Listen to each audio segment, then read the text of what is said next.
Hello friends, welcome to stethoscope stories. तो आज हम डिस्कस करेंगे फार्माकोलॉजी 2 का यूनिट 3 जो कि BSc nursing fourth same student के लिए है, जिसका यूनिट का नाम है हमारा drugs acting on nervous system. Unit 1 and unit 2 हम पहले ही डिस्कस कर चुके हैं, तो आप हमारे चैनल पे विजिट करके देख सकते हैं प्रीवियस वीडियो हमारी।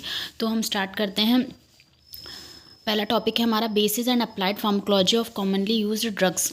ठीक है, तो हमारा नर्वस सिस्टम हमने फर्स्ट ईयर में हमारे अनाटॉमी एंड फिजियोलॉजी में हमने पढ़ा था, तो आप उसका ओवरव्यू तो ले ही चुके हैं। तो इसके बारे में हम देखेंगे कि है क्या। Nervous system enables the interaction of individual to its surrounding. जो हमारा नर्वस सिस्टम होता है वो क्या करता है, हर एक इंडिविजुअल को उसके सराउंडिंग्स में क्या हो रहा है तो उससे वो क्या करता है, इंटरेक्ट करता है।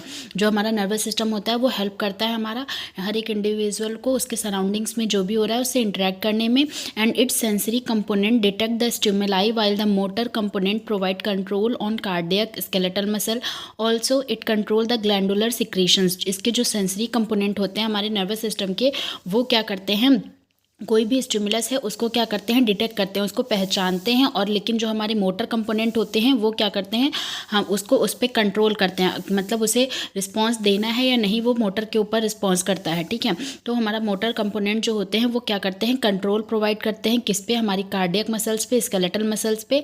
और जो हमारा ग्लैंड्स का सिक्रीशंस है उस पर भी क्या हमारा है, हमारे मोटर कंपोनेंट जो होते हैं उसका जो है वो कंट्रोल होता है। ठीक है, and it helps the individual to respond to the stimuli by the process of receiving, storing and processing. और ये जो हमारा नर्वस सिस्टम है वो कैसे हेल्प करता है, हर एक इंडिविजुअल को हेल्प करता है कि वो रिस्पॉन्स करे किसी भी स्टिमुलस के अगेंस्ट में, वो क्या करे, रिस्पॉन्स करे। किस प्रोसेस से, मतलब किस प्रोसेस से रिस्पॉन्स करता है। पहले कोई भी स्टिमुलस आता है तो सेंसरी न्यूरॉन्स के थ्रू हम क्या करते हैं, उसे रिसीव करते हैं, फिर स्टोर करते हैं, और देन हम मोटर न्यूरॉन्स के थ्रू हम क्या करते हैं, प्रोसेस होता है हमारा। ठीक है, तो ये इसी चीज़ में हेल्प करता है। And the nervous system is broadly classified into 2 categories. तो आपने इसका क्लासिफिकेशन तो फर्स्ट ईयर में भी पढ़ा होगा कि जो हमारा नर्वस सिस्टम है उसको 2 मेन क्लासिफिकेशंस में क्लासीफाई किया गया है। पहला है हमारा सेंट्रल नर्वस सिस्टम, सेकेंड है हमारा पेरिफेरल नर्वस सिस्टम। जो कि हमारा सेंट्रल नर्वस सिस्टम है उसमें हमारे ब्रेन एंड स्पाइनल कॉर्ड आते हैं। एंड जो हमारा पेरिफेरल नर्वस सिस्टम है उसमें हमारा autonomic nervous system and somatic nervous system आता है। जो हमारा ऑटोनॉमिक नर्वस सिस्टम है वो हमारा इनवॉल्यूंटरी है, मतलब हमारे कंट्रोल में नहीं होता है। एंड जो हमारा सोमैटिक नर्वस सिस्टम होता है वो वॉलेंट्री होता है। और जो हमारा ऑटोनॉमिक नर्वस सिस्टम होता है उसको हम फर्दर डिवाइड करते हैं 2 पार्ट्स में, जो कि हमारा है sympathetic system and parasympathetic system. ठीक है, तो ये था हमारा नर्वस सिस्टम का क्लासिफिकेशन। आगे हम देखते हैं।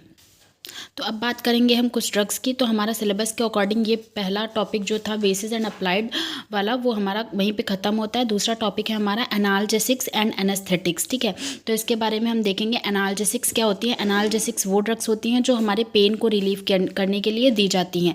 ठीक है, तो एनाल्जेसिक्स क्या है, non steroidal anti inflammatory drugs. मतलब एनाल्जेसिक्स जो होती हैं उनको हम non steroidal anti inflammatory drugs भी बोलते हैं। शॉर्ट में हम इसे एनसेड बोल सकते हैं।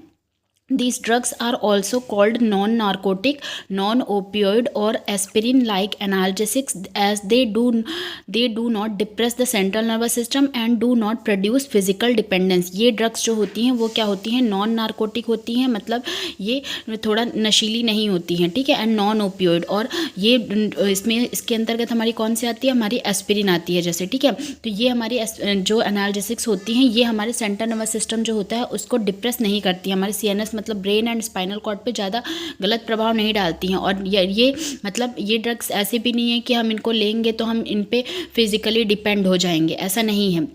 ठीक है, तो ये सेफ़ है। ठीक है, and it work in COX enzyme. ये जो हमारी ड्रग्स होती हैं एनाल्जेसिक्स ये किस पे वर्क करती हैं, कॉक्स एंजाइम। कॉक्स एंजाइम हमारा क्या है, कॉक्स का फुल फॉर्म है हमारा साइक्लो ऑक्सीजनेसिस।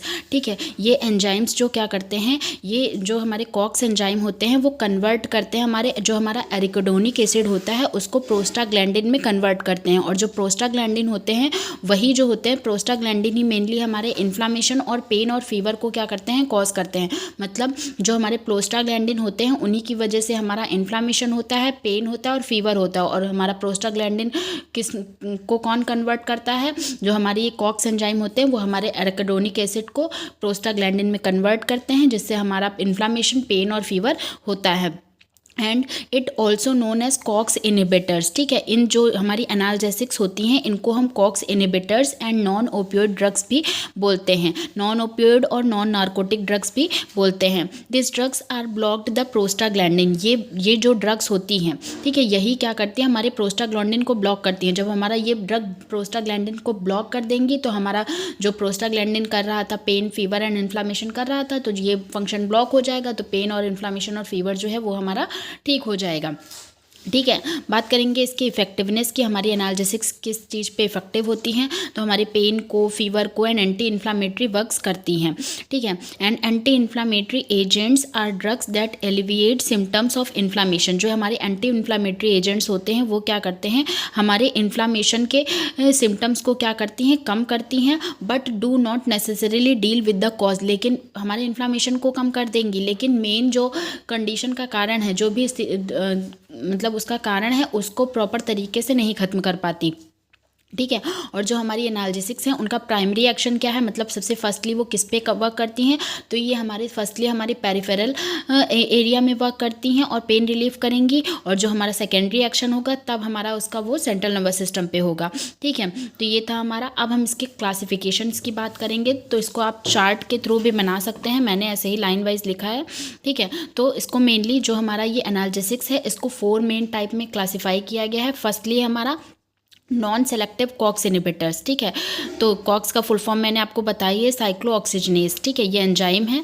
ठीक है, तो इसमें क्या है, इसी एंजाइम को इनिबिट मतलब रोकने के लिए जो ड्रग्स यूज़ करेंगे, तो नॉन सेलेक्टिव कॉक्स इनिबिटर्स हैं हमारी।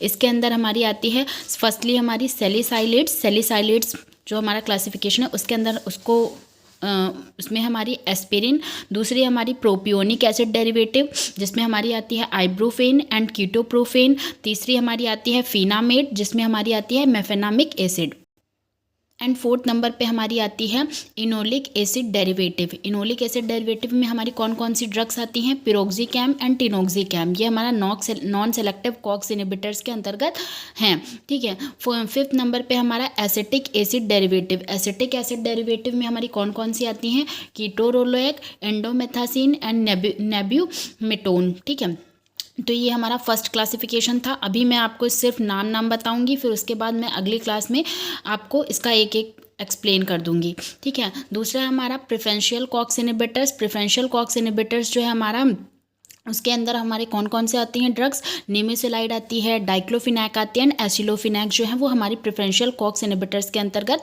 आती हैं।